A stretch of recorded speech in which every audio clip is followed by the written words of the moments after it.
माननीय संजय सिंह। धन्यवाद मान्यवर। आपने चुनाव सुधार जैसे महत्वपूर्ण विषय पर, जिसमें इस समय पूरे देश की चिंता है, ऐसे महत्वपूर्ण विषय पे मुझे अपनी बात कहने का मौका दिया। मान्यवर, वोट का अधिकार एक लंबे संघर्ष के बाद हिंदुस्तान को मिला। अंग्रेजों ने 190 साल तक हिंदुस्तान पर राज किया। उनके खिलाफ हमारे क्रांतिकारियों ने, शहीद आजम भगत सिंह ने कुर्बानी दी, शहीद सुखदेव ने कुर्बानी दी, शहीद राजगुरु ने कुर्बानी दी, शहीद राम प्रसाद बिस्मिल ने कुर्बानी दी, शहीद खुदीराम बोस ने कुर्बानी दी, शहीद अशफाक उल्लाह ने कुर्बानी दी, शहीद रोशन सिंह ने कुर्बानी दी, और राष्ट्रपिता महात्मा गांधी ने त्याग और बलिदान से इस देश को आजाद कराया। और जब हमारा मुल्क आजाद हुआ तो भारत के संविधान के रचयिता बाबा साहब डॉक्टर भीमराव अंबेडकर जी ने कहा, इस देश में वोट के मामले में सब समान होंगे। राष्ट्रपति के वोट की भी गिनती एक होगी, प्रधानमंत्री के वोट की भी गिनती एक होगी, मुख्यमंत्री के वोट की गिनती भी एक होगी, सांसद विधायक के भी वोट की गिनती एक होगी, और गांव में रहने वाले मजदूर के वोट की गिनती, दलित के वोट की गिनती, पिछड़े समाज के लोगों के वोट की गिनती, आदिवासी के वोट की गिनती एक होगी।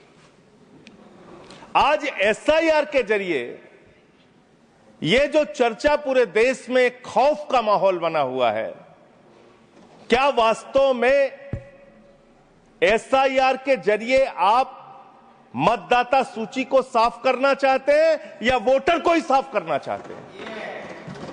आपका मकसद वोटर को साफ करने का है, आपका मकसद वोट चोरी का है, आपका मकसद मतदाताओं की सूची को सही करने का नहीं है। इसलिए यह चिंता है सबको। और दूसरी बात, क्या यह संवैधानिक अधिकार चुनाव आयोग के पास है?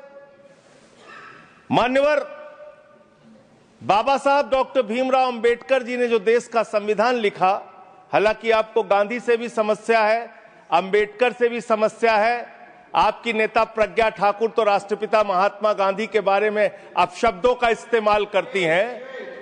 आप लोगों को गांधी के आदर्शों से कोई लेना देना नहीं। विषय पे ही बोल रहा हूँ। विषय है ये, विषय पे बोल रहा हूँ। डिस्कशन, गांधी के त्याग से ही वोट का अधिकार मिला है सर। बोले सर, गांधी के त्याग से ही वोट का अधिकार मिला है। अलग बहस करने की आपका नहीं तो अगर गांधी का नाम ले लिया तो इसमें क्या समस्या है? आप समस्या सर, इसमें क्या समस्या है? विषय पर बोलिए, विषय पर बोलिए सर। बाबा साहब डॉक्टर भीमराव अंबेडकर जी ने जो संविधान लिखा, उस संविधान की धारा 327 क्या कहती है? Power of parliament to make provision with respect to elections to legislatures subject to the provisions of this constitution, parliament from time to time by law make provision with respect to all matters relating to or in connection with elections to either house of parliament or to the house of or either house of the legislature of a state, including the preparation of electoral rolls, the delimitation of constituencies and all other matters necessary of securing the due constitution of such house or houses। इसको हिंदी में भी पढ़ देना जरूर। भारत के संविधान की धारा 327 कहती है, इस संविधान के प्रावधानों के अधीन रहते हुए संसद समय समय पर विधि द्वारा संसद के किसी भी सदन या किसी राज्य के विधानमंडल के सदन या किसी सदन के चुनाव से संबंधित सभी मामलों के संबंध में प्रावधान कर सकती है, जिसमें मतदाता सूची तैयार करना, निर्वाचन क्षेत्रों का परिसीमन करना और ऐसे सदन या सदनों के विधिवत गठन को सुनिश्चित करने के लिए आवश्यक अन्य सभी मामले शामिल हैं। यानी कि चुनाव के मतदाता सूची बनाने से लेकर, परिसीमन करने से लेकर चुनाव संपन्न कराने तक का जो अधिकार चुनाव आयोग को मिलता है वो धारा 327 के तहत मिलता है, संविधान के तहत मिलता है। उसी के तहत चुनाव आयोग काम करेगा। चुनाव आयोग कोई राजनीतिक पार्टी नहीं है, उसको चुनाव नहीं लड़ना है। चुनाव लड़ना है राजनीतिक पार्टियों को। राजनीतिक पार्टियां बैठती हैं पार्लियामेंट में और संविधान के मुताबिक जो 327 के तहत पावर चुनाव आयोग को दी जाएगी उसी के तहत चुनाव संपन्न होगा। अब आगे आ जाइए सर। अब लोक प्रतिनिधित्व कानून 1950 क्या कहता है, जिसमें मतदाता सूची का जिक्र है। इसमें साफ तौर पे लिखा हुआ है, इसकी धारा 20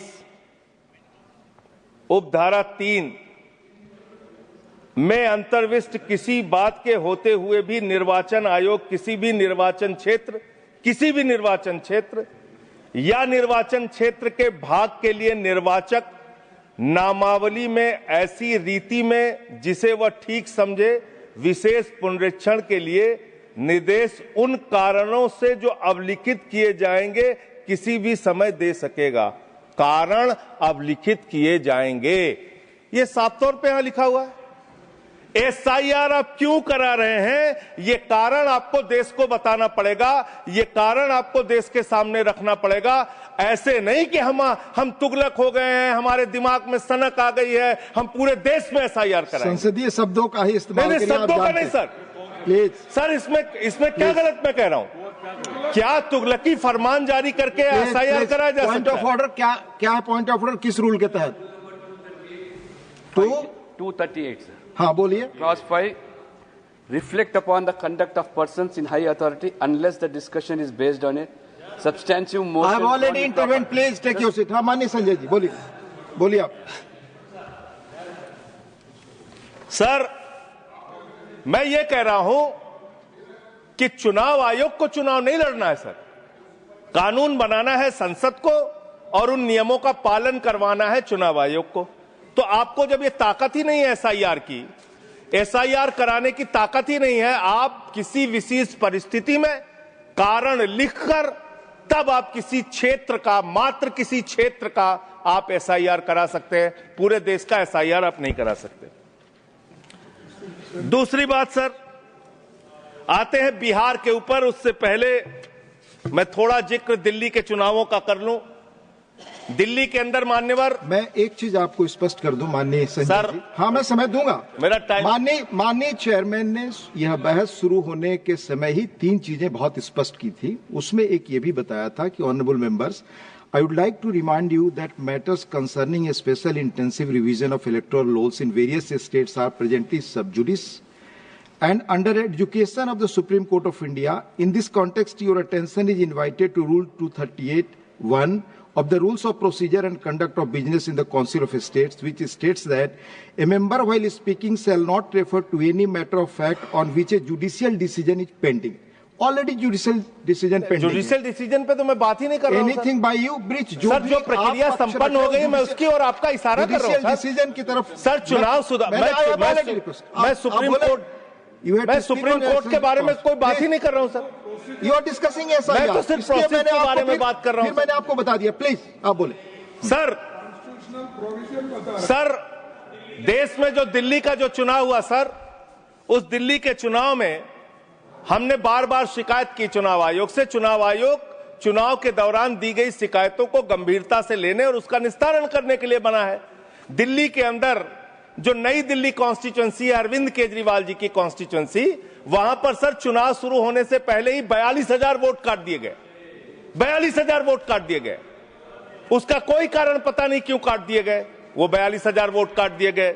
मान्यवर, इसी विधानसभा के क्षेत्र में लोकसभा के चुनाव में जिन मंत्रियों के घर में 3 वोट था, जिन सांसदों के घर में 5 वोट था, वहां किसी के घर में 33 वोट हो गया, किसी के घर में 26 वोट हो गया, किसी के घर में 22 वोट हो गया। और इसका सारा प्रमाण मान्यवर हम लोगों ने चुनाव आयोग को लिख कर दिया। तो आप तो कहते हैं मुसलमान देश की आबादी बढ़ा रहे हैं, आप तो 6-6 महीने में 18-18 साल के बच्चे बढ़ा ले रहे हैं, 33-33 वोट बढ़ा ले रहे हैं। ये कहां से आ रहे हैं? ये कहां से आ रही है? आबादी आपकी कैसे बढ़ रही है? दिल्ली में पूरी तरीके से आपने चुनाव का घपला किया, जिसका हम लोगों ने लिखित शिकायत दी थी। एक ही भारतीय जनता पार्टी के पदाधिकारी ने 11,000 वोट कटवाने के लिए शाहदरा में एप्लीकेशन दी थी। 24 बीजेपी के कार्यकर्ताओं ने 4800 वोट कटवाने की एप्लीकेशन जनकपुरी में। सर चुनाव की गड़बड़ी, सर चुनाव की गड़बड़ी, क्या सर चुनाव की गड़बड़ी पे हम नहीं बोल सकते?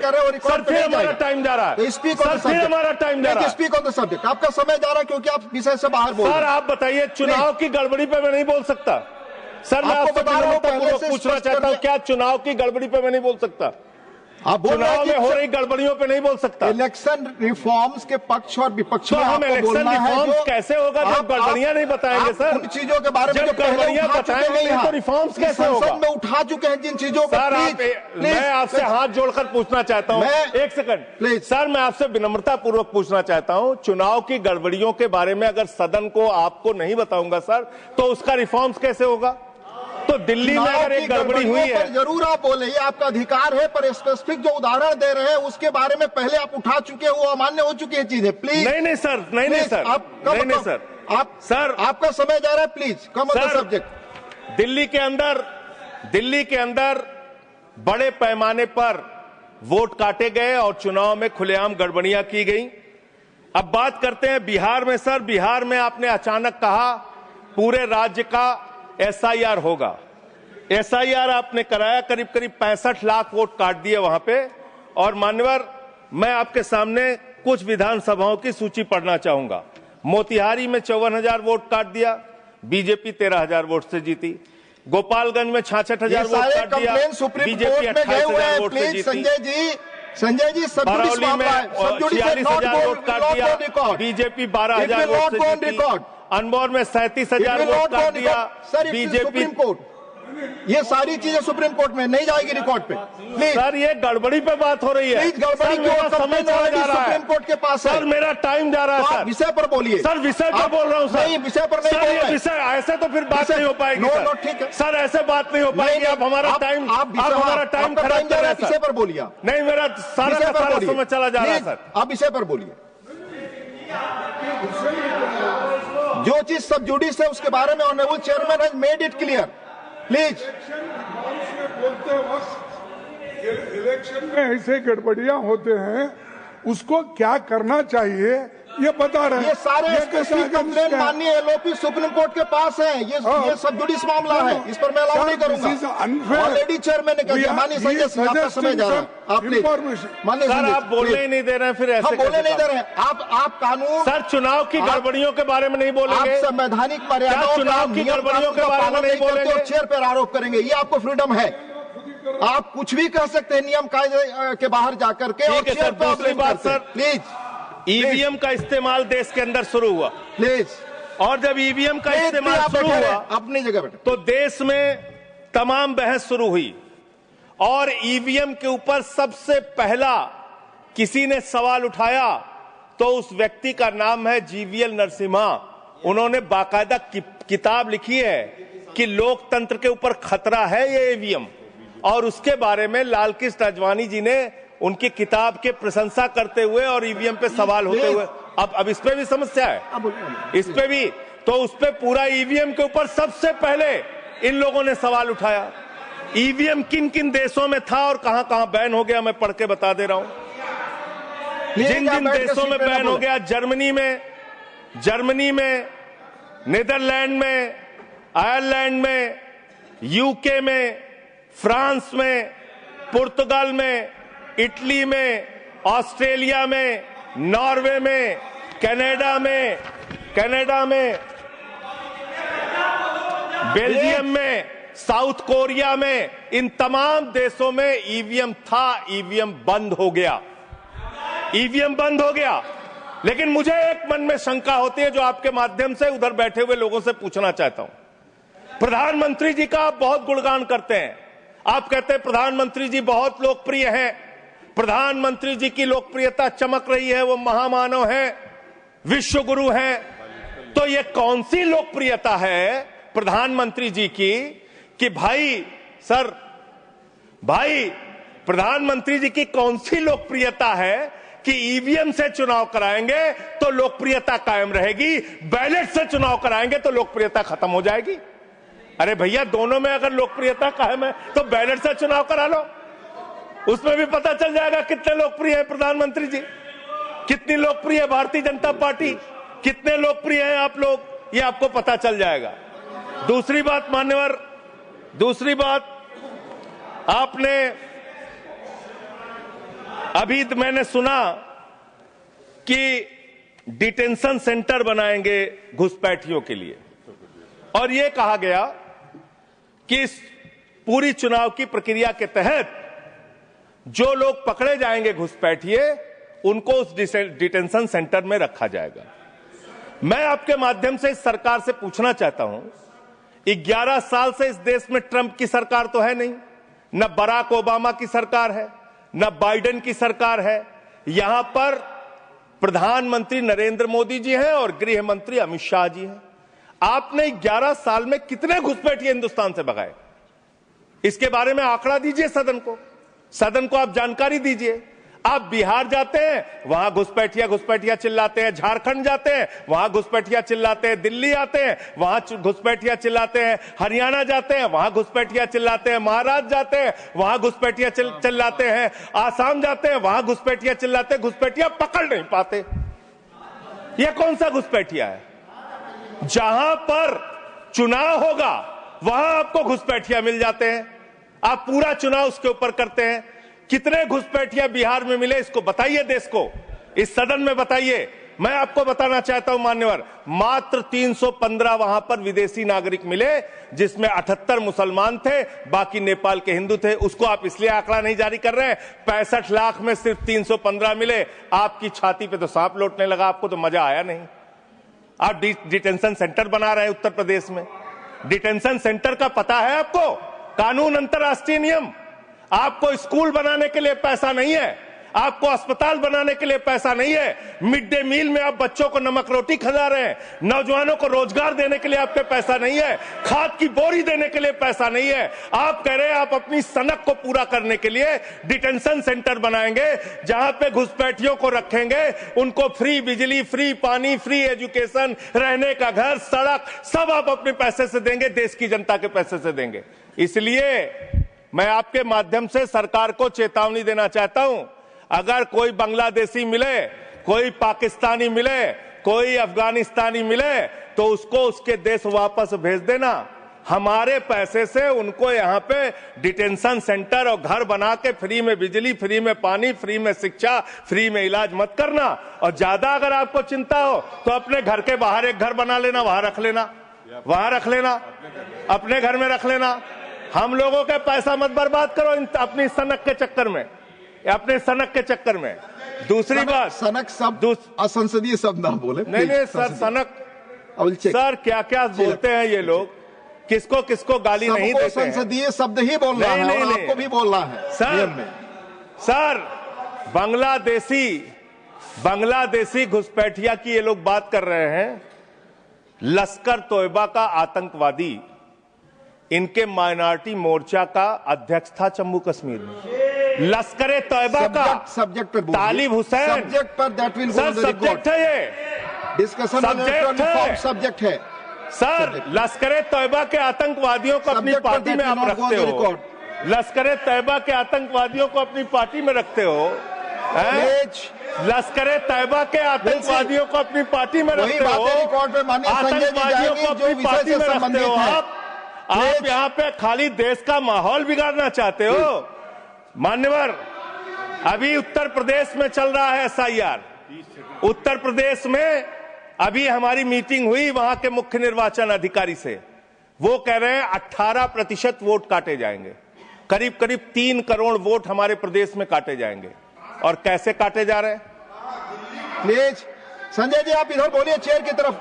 क्या आप जानना चाहते हैं? आप आपस में बहस कराइए सर, उनको खड़ा कीजिए, सर उनको खड़ा कीजिए, बहस कराइए। आप बोले कोई चीज जानते। हमारी मीटिंग हुई सर, हमारी पार्टी के प्रतिनिधि गए, वहां कहा गया 18% वोट काटे जाएंगे। क्या इस सदन की चिंता नहीं होनी चाहिए? उत्तर प्रदेश में आप 3 करोड़ वोट काटेंगे, 3 करोड़ वोट काटेंगे। आपने रामपुर के अंदर एक 80 साल की बूढ़ी महिला, सर मैं मिलने गया, आपको दर्द बताना चाहता हूं। 80 साल की बूढ़ी महिला, बैठ जाइए, बैठ जाइए, बैठ जाइए। आप लोग फालतू बोलते रहते हो। पर ही बोले वही रिकॉर्ड पे जाएगा। लश्कर तैयबा के आतंकवादियों को अपनी पार्टी में रखते हो तुम लोग। कमेंट नहीं कर सकते। लश्कर तैयबा के आतंकवादियों को रखते हो अपनी पार्टी में।